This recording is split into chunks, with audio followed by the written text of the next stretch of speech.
অতএব আল উলামাউ ওয়ারাসাতুল আম্বিয়া, নবীর ওয়ারিস আলেমদের উপর যারা নির্যাতন করবে, বিশ্ব নবীকে যেমন জেলখানার ভিতরে আবু লাহাব আটকে রেখেছিল, আবু জেহেল আটকে রেখেছিল, আমার নবীর ওয়ারিস আলেমদেরকেও যারা বিগত 16টা বছর ক্ষমতার মস্তদে যারা ছিল, তারা যারা আমার নবীর ওয়ারিসদেরকে জেলখানার ভিতরে আটকেছিল, বিশ্ববরণ্য মুফাসসির আল্লামা সাঈদীকে 13টি বছর জেলখানার ভিতরে আটকেছিল, শেষ পর্যন্ত ইনজেকশনের মাধ্যমে আল্লামা সাঈদীকে এই দুনিয়ার ভূখণ্ড থেকে বিদায় করেছে। কথা বলেন, কথা ঠিক না বেঠিক? শুধু তাই নয়, সেই স্বৈরাচার আমার আলেমদের উপরে যে নির্যাতন করেছে, আবু লাহাব বিশ্বনবীর উপরে নির্যাতন করার কারণে আবু লাহাবের বাসা ইন্টারন্যাশনাল টয়লেট হয়ে গিয়েছে। আপনারাও যদি নতুন করে যদি নির্যাতন করতে চান, আপনাদের বাসাটাও ইন্টারন্যাশনাল টয়লেট হয়ে যাবে। কথা বলেন, কথা ঠিক না বেঠিক? আমার ভাইয়ের, আমার বন্ধুরা, আবু লাহাব যখন আমার নবীকে টার্গেট করেন, আল্লাহ তাআলা সঙ্গে সঙ্গে বলে তাব্বাত ইয়াদা আবি লাহাবি ওয়া তাব, ধ্বংস আমার নবী হবে না, ধ্বংস হবে আবু লাহাব। তুমি ধ্বংস হবে আবু লাহাব, তোমার 14 গোষ্ঠী। বলেন না সুবহানাল্লাহ? আসুন এবার আমরা একটু তাফসিরের দিকে যাই। তাফসিরের দিকে যেতে চান কি আপনারা? আপনাদের মনোযোগ আছে কি আমার দিকে? মনোযোগ আছে? হাত উঁচু করেন সবাই। লিল্লাহে তাকবীর। আল কোরআনের আলো, আল হাদিসের আলো, দুনিয়ার মুসলিম, লিল্লাহে তাকবীর। মনোযোগ আছে আমার দিকে? তাহলে সবাই আমার সাথে তেলাওয়াত করেন, আউযু বিল্লাহি মিনাশ শাইতানির রাজিম। বিতাড়িত শয়তান থেকে আল্লাহ রাব্বুল আলামিনের কাছে পানাহা চাচ্ছি। বিসমিল্লাহির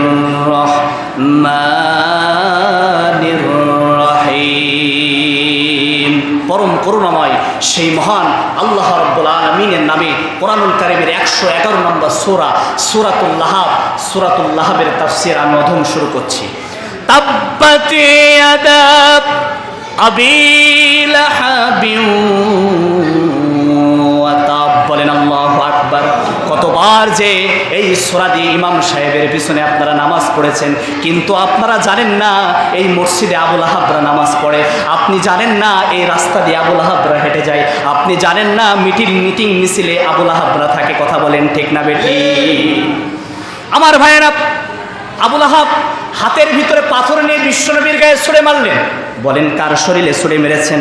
বলেন বিশ্বনবীর গায়ে ছুঁড়ে মেরেছে। এখন আমি আপনাদের কাছে একটু প্রশ্ন করি, প্রিয় ভাইয়েরা, যদি আপনাদের হাতে যদি আমি একটা পাথর দেই, এখন এই পাথরটা আমি বলি রাস্তার ওখানে দাঁড়াই আপনি মসজিদের ছাদের উপরে মারবেন, এখন 2 হাত দিয়ে পাথর মারবেন না 1 হাত দিয়ে পাথর মারবেন? 1 হাত দিয়ে না। এখন আবু লাহাব নবীকে টার্গেট করেছে, নবীকে পাথর মেরেছে ডান হাত উঁচু করে অথবা বাম হাত উঁচু করে, 2 হাতের যে কোনো 1 হাত। কিন্তু দেখেন আল্লাহ তাআলা এখানে ব্যবহার করেছে তাব্বাত ইয়াদা।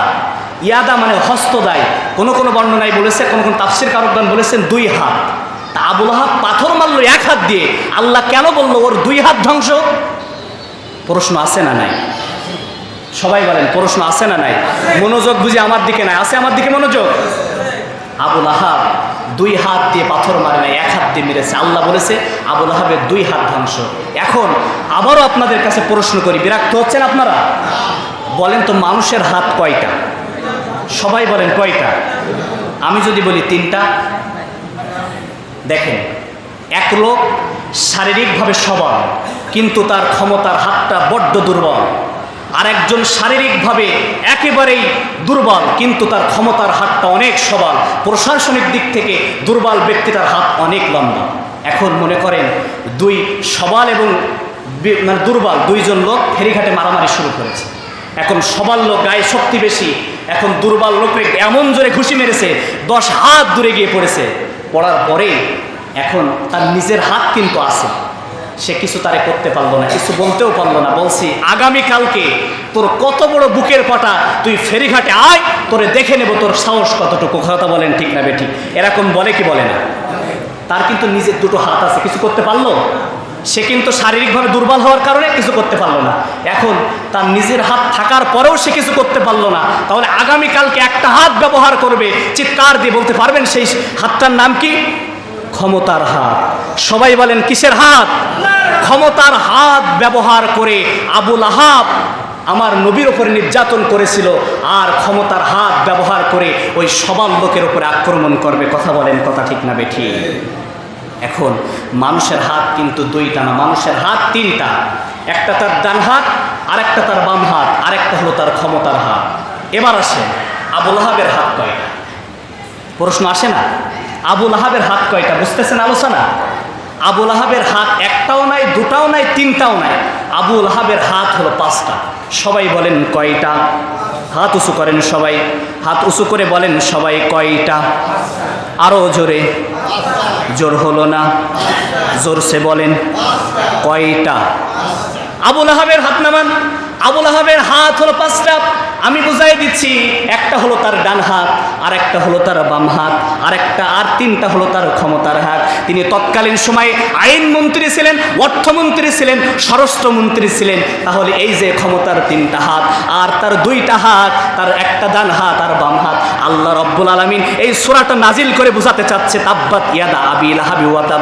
আবু লাহাবের এক হাত ধ্বংস হবে না, দুই হাত ধ্বংস হবে না, আবু লাহাবের হস্তদ্বয় ধ্বংস হয়ে যাবে। আবু লাহাবের দুই হাত নয়, আবু লাহাবের হস্তদ্বয় ধ্বংস হয়ে যাবে। এখন আসুন, যে আবু লাহাবের কথা আমরা তুলেছি, একটা পয়েন্টের উপরে আজকে আলোচনা করব। এই আবু লাহাব আমার মসজিদে আছে, আবু লাহাব এই দেশে আছে, এই সম্পর্কে আলোচনা হবে 1 ঘন্টা। আবু লাহাবের বউ এই দেশে আছে, এটার সম্পর্কে আলোচনা হবে আরো 1 ঘন্টা। আবু লাহাবের নাতিপুতিরা এই দেশে আছে, এটার সম্পর্কেও আলোচনা হবে আরো 1 ঘন্টা। প্রিয় ভাইয়েরা, আবু লাহাব তো বিদায় নিয়েছে, কিন্তু আবু লাহাবের রক্তে মাংসে তৈরি হওয়া আবু লাহাবরা এই বাংলার জমিন থেকে বিদায় নেই নাই। কথা বলেন ঠিক না? এরও একটা উদাহরণ আছে। আমার ভাইয়ের, আমার বন্ধুরা, ধনী মানুষ তার রক্ত লাগবে। বলেন কি লাগবে? ধনী মানুষের রক্ত লাগবে।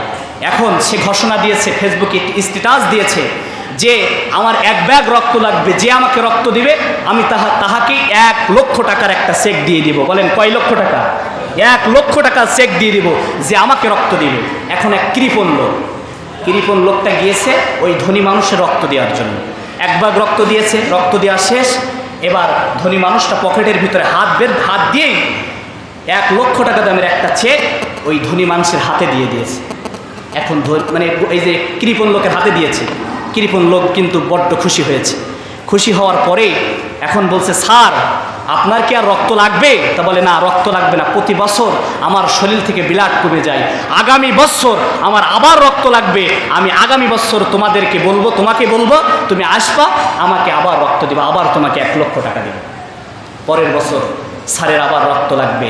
কৃপণ লোক লাফাতে দৌড়াতে সেই জায়গাটায় চলে গিয়েছে। গিয়েই বলছে, স্যার কয় ব্যাগ রক্ত লাগবে? প্রয়োজনে শরীরের সবটুকুন রক্ত দিয়ে দেবো। আবেগে বলতেছে, শরীরে যা রক্ত আছে সব দিয়ে দেবো। আচ্ছা, রক্ত কি দিলে ওই লোকটা কি বাঁচবে? বলেন বাঁচবে? বাঁচবে না। বলছে সব রক্ত দিয়ে দেবো। বলছে না, আমার 1 ব্যাগ রক্ত লাগবে। 1 ব্যাগ রক্ত দিয়েছে। বিগত দিন 1 লক্ষ টাকা দামে চেক দিয়েছে।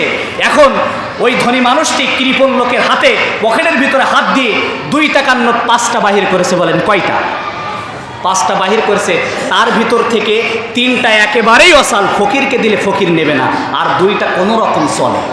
এখন এই মনে করেন 2 টাকার নোট যদি 5টা হয় তাহলে কয় টাকা? 10 টাকা। 10 টাকা ওই কৃপণ লোকরে দিয়েছে। ও তো বড্ড রাগান্বিত হয়েছে। বলছে, স্যার 1 বছর আগে আপনি আমাকে 1 টাকা নাই, 2 টাকা নাই, 1 লক্ষ টাকা দিয়ে চেক দিয়েছেন, কিন্তু আজকে কেন আপনি 10 টাকা দিয়েছেন, 2 টাকার নোট 5টা দিয়েছেন, তার ভিতর 3টা একেবারে অসাল।